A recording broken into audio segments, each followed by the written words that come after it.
Hello friends, आप welcome to Progress Coaching Classes. आप देख रहे हैं क्लास 10th की साइंस में आप आज देखेंगे कुछ क्वेश्चन आंसर हम आपको करा रहे हैं जो आज स्क्रीन पर हैं। कि पहला क्वेश्चन है हमारा, वायु में जलाने से पहले मैग्नीशियम रिबन को साफ़ क्यों किया जाता है। तो आप जानते हैं मैग्नीशियम रिबन को साफ़ क्यों करते हैं। मैग्नीशियम एक बहुत ही क्रियाशील ऐसी धातु है जो कि Ca और Na की तरीके से बिल्कुल है।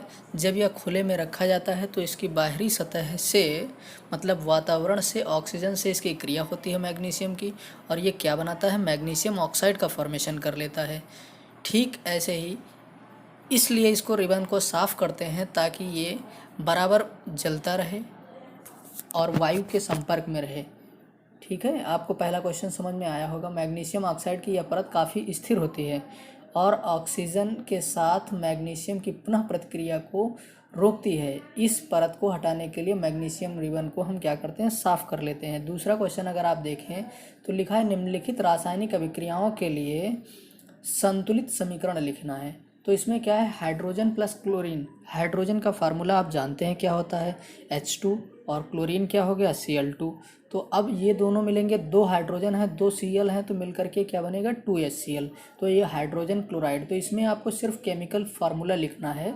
अगला है barium chloride, aluminium sulphate. Barium chloride का फार्मूला होता है BaCl2। बेरियम क्लोराइड का फार्मूला है BaCl2 और एल्यूमिनियम सल्फेट होता है Al2SO4 का होल थ्राइस।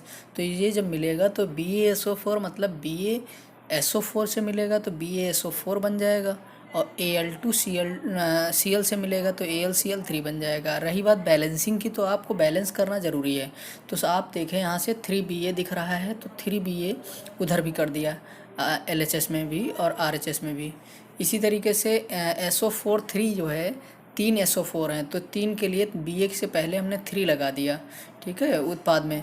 और Al देखा 2 है तो Al 2 कर दिया। तो इस तरीके से ये भी बैलेंस हो जाएगा। अगला है सोडियम प्लस जल। मतलब सोडियम हमारा Na होता है, जल H2O होता है। इसको जब मिलाएंगे तो क्या हो जाएगा, सोडियम हाइड्रोक्साइड मतलब NaOH होता है। तो अब हम कितना जल ले रहे हैं उसके अकॉर्डिंग बैलेंस कर लेंगे। और हाइड्रोजन गैस का फार्मूला आपको पता है H2 होता है। तो ये H2 हो गया तो 2Na प्लस 2H2O, ये 2NaOH सोडियम हाइड्रोक्साइड और H2, ये फार्मूला आपको बनाना है। इसी तरीके से अगला तीसरा क्वेश्चन आप देखेंगे, निम्नलिखित अभिक्रियाओं के लिए उनकी अवस्था के संकेतों के साथ संतुलित करना है। तो रिएक्शन आपको दी गई है, जल में बेरियम क्लोराइड तथा सोडियम सल्फेट के विलयन अभिक्रिया करके सोडियम क्लोराइड का विलयन तथा बेरियम सल्फेट का अवक्षेप बनाते हैं। तो इसमें सबसे पहले हमें बेरियम क्लोराइड लेना है जो कि BaCl2 आप देख रहे हैं।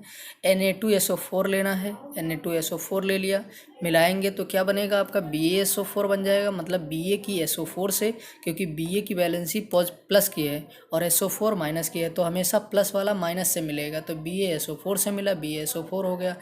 Na पे प्लस चार्ज होता है, वैलेंसी पॉजिटिव होती है, और क्लोरीन की वैलेंसी निगेटिव होती है। तो Cl की आपकी निगेटिव, तो NaCl से मिल जाएगा। Na की भी एक वैलेंसी +1 होती है और क्लोरीन की -1 होती है। तो प्लस माइनस ये दोनों मिल जाएंगे, NaCl का फॉर्मेशन कर लेंगे। ठीक ऐसे ही अगर आप NaOH और HCl में देखें तो Na प्लस है, Na की वैलेंसी जो होती है पॉजिटिव होती है, क्योंकि मेटल है, जितने भी मेटल होते हैं सब पॉजिटिव वैलेंसी रखते हैं, और जितने भी नॉन मेटल हैं वो आपकी माइनस वैलेंसी रखते हैं। तो NaCl से मिलेगा तो NaCl बन जाएगा, मतलब सोडियम क्लोराइड बनेगा। और OH आपका निगेटिव है, H से मिलेगा तो ये क्या बना लेगा, H2O। अब आपको समझ में आया होगा ये रिएक्शंस, ठीक है। इतना याद रखिए कि जितनी मेटल होती हैं वो सब पॉजिटिव वैलेंसी की होती है और जितनी नॉन मेटल होती हैं वो निगेटिव वैलेंसी की होती हैं। अगला क्वेश्चन आप देखेंगे, किसी पदार्थ X के विलयन का उपयोग सफ़ेदी करने के लिए होता है। आप देखते हैं सफ़ेदी करने के लिए हम चूने वगैरह का प्रयोग करते हैं। तो इसमें पूछा गया पदार्थ X का नाम तथा इसका सूत्र लिखिए। ऊपर एक में लिखे पदार्थ X की जल के साथ अभिक्रिया, आगे क्या पूछा, अभिक्रिया भी बताना है। तो हम क्या करेंगे, पदार्थ X क्या होगा जिसका प्रयोग हम सफ़ेदी करने के लिए करते हैं। तो वो पदार्थ हमारा CaO मतलब चूना है, क्या है, कैल्शियम ऑक्साइड।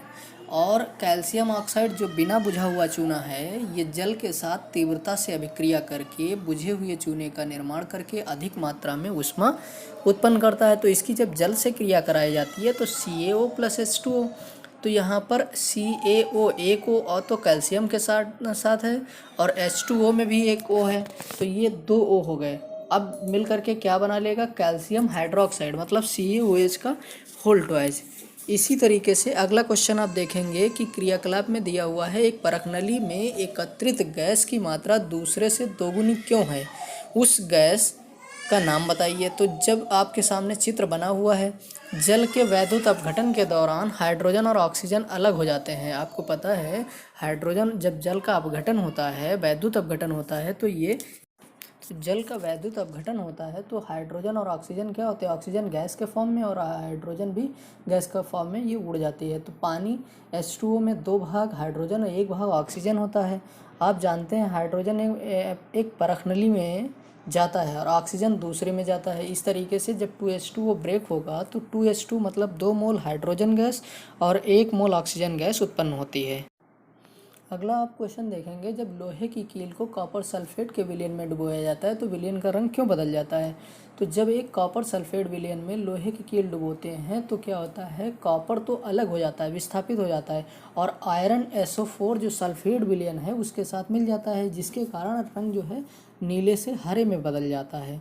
इसलिए जो है रंग में परिवर्तन आ जाता है। तो आपने देखा कि कॉपर आयरन कॉपर से अधिक अभिक्रियाशील है। जब इसमें दिखाया गया है कि लोहा जो कॉपर की तुलना में अधिक क्रियाशील है, अधिक क्रियाशील तत्व जल्दी रिएक्शन करता है, कॉपर सल्फेट विलयन से कॉपर का विस्थापन कर देता है और लोहे का सल्फेट बनता है, जिसका रंग क्या हो जाता है, हरा हो जाता है। तो इस तरीके से हम करेंगे। अगला क्वेश्चन देखें, क्रियाकलाप से विभिन्न द्विविस्थापन अभिक्रिया। द्विविस्थापन में क्या होता है कि डबल डिस्प्लेसमेंट हो रहा है, मतलब एक Na2CO3 आप अभिक्रिया देखें तो सोडियम कार्बोनेट है तो एक की जगह पर दूसरा विस्थापित हो जाएगा, मतलब कैल्शियम को हटा करके कैल्शियम की जगह पर Na की जगह पर Ca ये हो जाएगा। तो इसको हम डबल डिस्प्लेसमेंट या द्विविस्थापन कहते हैं। तो आपने देखा अभिक्रिया में Na2CO3 है तो NaCl के साथ मिला तो 2NaCl मतलब सोडियम क्लोराइड बन गया, और CO3 जो है आपके Ca से मिला तो CaCO3 कैल्शियम कार्बोनेट बन गया। अगला क्वेश्चन हम देख लेंगे, निम्न अभिक्रिया में उपचयित तथा अपचयित पदार्थों की पहचान करना है। उपचयित क्या होता है और अपचयित क्या होता है। देखिए Na में ऑक्सीजन क्या हो रही है, जुड़ रही है, तो ये क्या हो रहा है, ऑक्सीजन प्राप्त होती है तो अपचयित होता है और ऑक्सीजन निकलती है तो उपचयित हो जाता है। तो इसमें क्या हो रहा है, अपचयित हो रहा है। इस अभिक्रिया दूसरी में CuO में से ऑक्सीजन क्या हो रही है, निकल जा रही है, क्योंकि CuO कॉपर ऑक्साइड है और ये O जो है H2O के साथ चला जाता है जो कि जल बना लेता है। तो ये क्या हो रहा है, अपचयित हो रहा है। आपको उम्मीद है आपको अच्छे से समझ में आ गया होगा। अगर आपको समझ में आया है तो अच्छा है, अगर कोई प्रॉब्लम हो तो कमेंट करके आप अवश्य बताएं और चैनल को सब्सक्राइब करना ना भूलें। Thank you. ऐसी वीडियोस लगातार मिलती रहेंगी आपको।